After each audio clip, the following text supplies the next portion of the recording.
প্রধান নির্বাচন commissioner M Nasir Uddin জানিয়েছেন, নির্বাচন কমিশন ইনসাফে বিশ্বাসী এবং সবাই নির্বাচন কমিশনের কাছ থেকে ন্যায় বিচার পাবেন। এবার আর আগের মতো কোনো পাতানো নির্বাচন হবে না। বৃহস্পতিবার সকালে আগারগাঁওয়ের নির্বাচন কমিশন সচিবালয় প্রাঙ্গণে মনোনয়ন বাতিল ও গ্রহণের বিরুদ্ধে চলমান আপিল আবেদনের বুথ পরিদর্শন শেষে সাংবাদিকদের কাছে তিনি এসব কথা বলেন। সিইসি বলেন, যারা মনোনয়নের বৈধতা বা বাতিলের বিরুদ্ধে আবেদন করেছেন, আইনি ভিত্তিতে তার সমাধান করা হবে। আমরা স্বচ্ছতায় বিশ্বাসী। সবার জন্য সমান সুযোগ বা লেভেল প্লেয়িং ফিল্ড নিশ্চিত করবে কমিশন।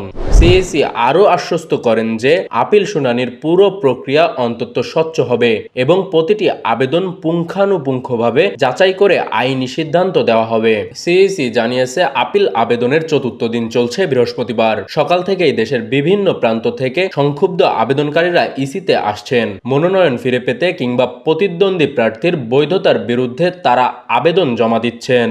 সুবর্ণভূমি ডেস্ক, যশোর।